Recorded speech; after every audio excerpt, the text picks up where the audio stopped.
you can't change the rules of the game, but you can learn how to actually play and win within them. So how do you think about deconstructing what wealth looks like? What should people do in order to achieve financial security? Well, the first off, define what wealth is.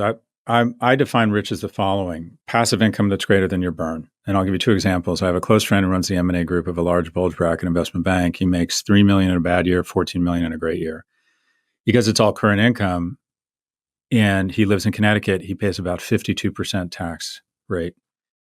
But that's still a lot of money. But between his ex-wife, his alimony, his child support, his home in the Hamptons, his master of the universe lifestyle that he thinks he needs and wants to signal to his friends, I know firsthand he doesn't save a lot of money.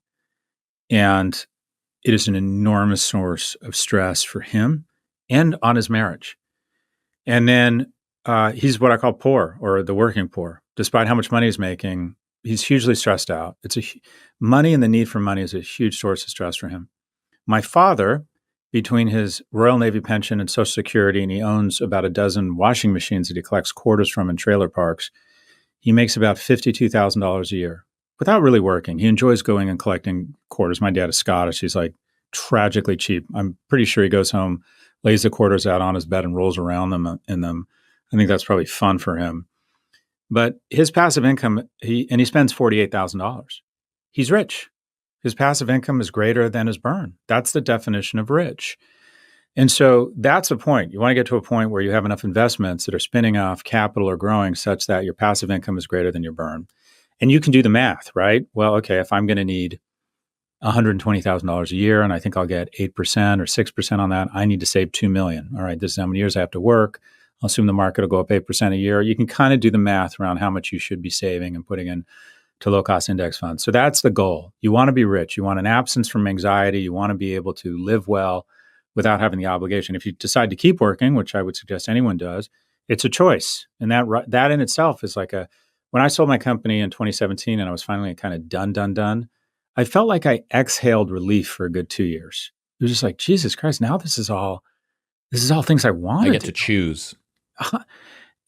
Just to digress, one of my role models, a guy named Barry Rosenstein, who started Jana Partners, said there's 3 buckets in life. There's things you have to do. Your biggest investors in town, you have to do it. You get invited on Joe Rogan, and this is the date, the window. You have to get there for that date, right? There's things you want to do.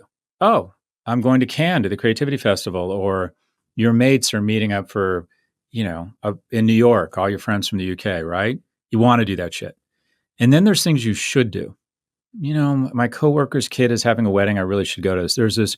It's South by Southwest. I got invited to a party with all these podcasters. I should go and network. I should. The great thing about having economic security, and Barry taught me, is he said, you can totally delete the should bucket. I no longer do things I should. And it's actually a bit of a point of tension with my partner, but she'll often say, oh, we should do this. They're nice people. And I'm like, I don't want to do this and I don't need to do this. I should do it. So I'm not doing it. And that is so liberating to just say, okay, there's just some things you have to do. The stuff you want to do, that's easy, but get rid of the should bucket. But the algorithm itself, or the equation itself, is the following. The first is focus. And it goes back to what we said earlier. Find something that you're naturally good at, that you could become in the top 10 or top 1% in an industry that has a 90+% employment rate, and focus on it. I hate side hustles. Side hustle is fine for exploration. If you're not happy with your main hustle and you can't give it up because you need the money, but it's exploratory. And if your side hustles are going on too long, it means you got to change your main hustle. Because I would bet, and I'm fairly confident the research shows this, that the incremental 10 or 20% effort reinvested into your main hustle will provide greater return than the distraction caused by an incremental side hustle. So find something you're good at that you could become great at through focus. And that's your job. Find that thing. That's not easy. The rest is the product of the following. And this is probably the wrong word, but I like the word. I said Stoicism. Recognize there's something's out of your control. My company went Chapter 11 in 2008 after Wells Fargo analysts pulled our credit line because they did some equation showing that the market presciently was going into a credit crisis. I can't control that. I can't control that I got, in some ways, a lot of my wealth since 2008 isn't my fault. The market's ripped up. But I can't control my spending. I can control I can recognize that no one's thinking about my shit as much as I'm thinking about my shit. And I don't probably need a BMW at a young age. First thing I did with my first bonus at Morgan Stanley, I got a $28,000 bonus. I went and bought a $35,000 BMW, and I hung swimming goggles from the rearview mirror, despite the fact I didn't swim, thinking that would, impress women. And I thought about it. I thought, okay, of course you're not smart enough to do this, but if I had just bought a Hyundai for $12,000 and invested the other 20 in the markets, I think that money would be worth like 3.1 million now. So recognize there are some things within your control, specifically how much you spend, how much you save, being thoughtful about trying to be disciplined about putting some money in low cost ETFs and index funds. That you do have some control, focus on the things you can control. The next thing is time. One of our species' great flaws is that because for the majority of our time on this planet, we haven't lived past 35, we just can't calibrate time. And strategy answers one question: what can I do that's really hard? That's basically leaning into your advantages. When you're young, you have one advantage: you have time. Most young people at 25 don't really recognize two things. One, they're probably going to be here for another 80 years at this point if they're 25 right now. And this is the hard part, and you have to ignore your brain because your brain isn't wired this way. It's going to go a hell of a lot faster than you think. It's just like, I look at you and I immediately think, oh, I'm his age, because I was 30 or whatever the fuck you are, yesterday. Wow, life has gone so slow, said no one ever.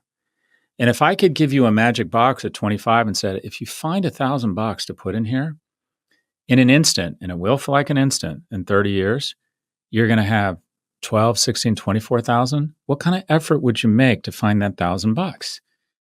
The power of compound interest is amazing. I'm kind of onto this idea of, at some point we're going to move back to the US. And in New York, you signal with your clothes, your home, but you also signal with where you send your kids to school.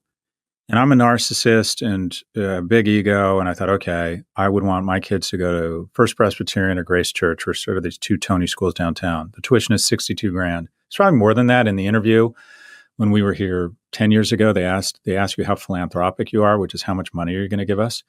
But college is $62,000. You're the people who don't spend any money or give any money. Now, why do you do that? I bet for 2/3 of the people that send their kids there, it's a sacrifice. Oh, probably a third don't care. It's like they're so rich in New York, they just don't care. But if you're talking about $62,000, you're really talking about $100,000 at least pre-tax. I mean, it's real money. That's real money every year. And if you got 3 kids, $300,000. So for people, it's a financial strain, which you could argue puts strain on the whole household. Kids pick up on that strain. And why are you doing it? Well, I want to give my kids everything. Well, what's everything? Well, I want to give them the best chance to get into a great college. Okay, why? So they can have more options than I did growing up. What do you mean by that? What do they get? Well, a better job, more opportunity. Well, why do they need more opportunity, a better job? Well, so that at the end of the day, they can do what they want and maybe get some economic security and afford a home and have a family and have economic security and have an absence from stress. I'm like, okay, got it. Instead of sending them to First Presbyterian and Grace, and I've heard you talk about this, there's a lot of research showing that the best school for kids is the one closest to their home, and then reinvest that commute time in studying, sleep, play, and try and be disciplined. Take that $62,000 a year from the age of 4 to 18 and invest it in low-cost ETFs. On average, they've returned 9% since 2008, 8%, now 11% since 2008, 8% since the beginning of the market. Assume it does 8%. Assume you are wrong. You sent that kid to public school and you screwed up. They didn't get into the best college. They ended up with a mediocre career. They have trouble buying their first home. They can't live the life that you got to lead or that you really hope for them. Here's what's going to ease your pain. If you were disciplined and reinvested that money you would have spent on Grace Church, by the time they are 35, you'll have $5.3 million to give to them. That will ease a lot of economic anxiety. So I would just love to have a banner that says public school or 5.3 million. It's or public school and 5.3, like Grace Church or 5.3 million, because people just don't realize how fast time goes and how powerful compounding is. And then the last thing, and this is something, do as I say, not as I do. It really killed me a couple times. Took me from wealthy to not wealthy. I've been rich 3 times. This is the 3rd time, and I'm really hoping it sticks this time. But the first 2, it went away, and it's because I didn't understand diversification. I always assumed that if I threw myself into anything, that I should go 110% in, not only with my time, but my capital, and that anything I devoted 110% of me to, because I was so awesome, that I could move mountains. And you need to recognize that market dynamics will trump individual performance all of the time. Most of my success and my failure is not my fault. And the way you protect against that is diversification. And now, so for example, I don't put more than 3% of my net worth in any one investment. And last week, if you'd asked me what is the best investment you had that has the most potential to be a 10Xer, I would have said it's this company. I invested in this healthcare company that does preventive medicine through text-based messaging, selling into the enterprise. Baller CEO, tier one VC, huge hitters, investors. Had to elbow my way in to get in. What a thrill I got to invest. Went out of business last week. Zero, right? My investment goes to zero. But here's the thing. It bummed me out for about an hour because diversification is your Kevlar. Okay, I lost 3% of my net worth. Doesn't mean anything. Whereas in 2008, when I was running, or when my biggest investment was a public e-commerce company called Red Envelope, which was doing really well at the time, when I met with my investment bank, they, I think I owned 10 million in stock. And I said, well, how much can I borrow against it? And they said, you could probably borrow 3 million. And they said, what are you going to do with it? Buy out? And I'm like, no, I'm going to buy more Red Envelope stock. And Steve Ballmer did the same thing with Microsoft, and it worked out. You should assume you're not Steve Ballmer, because when my company went bankrupt, it meant that I owed $3 million. I went from being worth $10 million to owing $3 million. The tax on my emotional and mental well-being was enormous. And diversification is your Kevlar, because you don't need to be a hero. You don't need to find the needle in the haystack. You can buy the whole haystack. And again, see above, time will go fast. You'll be financially secure. And Kahneman wrote about loss aversion theory. The joy you'll get from being smart enough to pick NVIDIA 2 years ago, which most of us were not, the joy you'll get of like a lack of diversification and the potential upside it offers is a fraction of the pain you will feel when NVIDIA gets cut by 90%. So for your own financial well-being, much less your own mental well-being, embrace diversification. Because now I don't want to say I don't think about my investments. I'm constantly looking for new opportunity. But because I never put more than 3% in any one thing, it's like, give me your best shot. I can take anything. It's a bullet to the chest when it goes to zero. But I got Kevlar. Yeah, it knocks me off my feet. And then I get up and I got a bruise. And I'm like, I'm fine. Nothing's ever critical, much less fatal. Whereas before, when I got shot in the chest in 2000 with the dot bomb explosion or implosion and the great financial recession in 2008, I almost never could get up again. I mean, I came very close to just never getting up again. So focus, find what you're good at, double down on it. Diversification, stoicism, save more than you or spend less than you make so you can save, and appreciate just how powerful time and compound interest is. And the way I would wrap it up is, I know how to get you rich. That's the good news. The bad news is slowly. And then it's all wrapped in, and I didn't know how to put this into equation, but I call wealth a full person project. And that is, there's a myth that really wealthy people crawled over other people to get there, that they're billionaires lighting their cigars with $100 bills. That's bullshit.